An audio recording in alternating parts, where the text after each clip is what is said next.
আপু একটু ভিডিওটা দেখেন। আরে আচ্ছা, কাজ করি, ভিডিওটা দেখি। আরে দাঁড়ান, আগে পুরো ভিডিওটা মনোযোগ দিয়ে দেখেন, কারণ এই ভিডিওটা দেখলে আপনার খুব উপকার হবে। আর আপনি আজকে যাকে বিয়ে করতেছেন না, সে একটা বিবাহিত ছেলে। ওই ছেলে অন্য কেউ না, সে আমার হাজবেন্ড। কি? আরে মনে কি হয়েছে হঠাৎ? কিছু না নয়ন, আমি না একটু ওয়াশরুমে যেতাম। আরে জান, এখন কোনো ওয়াশরুমে যাও না, তুমি কাজী অফিসে যাও, ওয়াশরুমে যাও। তুমি ভালো করে জানো আজকে আমাদের কাজী অফিসে যেতে হবে। আর ভাই দেবে, আমার বন্ধুরা কিন্তু আস্তে আস্তে সাক্ষী দেওয়ার জন্য। তুমি একটু দাঁড়াও, আমরা এখনই চলে যাবো। আচ্ছা ঠিক আছে, তুমি 2টা মিনিট ওয়েট করো, আমি যাবো আর আসবো। আচ্ছা ঠিক আছে, তাড়াতাড়ি যাও। আচ্ছা ঠিক আছে। আজকে মেয়েটার খবর আছে, এই নে তোর ফোনটা নে।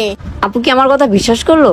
আর তুই আমাকে এটা কি ভিডিও দিছস? আমি যাকে বিয়ে করতেছি সে তোর হাজবেন্ড লাগে? তুই কি আমার সাথে মজা করতেছস নাকি গেম খেলতেছস? সত্যি সত্যি আমার কাছে বল। দেখ, আমার কাছে তুই মিথ্যা কথা বলবি না, ও তোর হাজবেন্ড না। আমাকে যদি কোনো রকম মিথ্যা কথা বলস তাহলে তোর খবর আছে।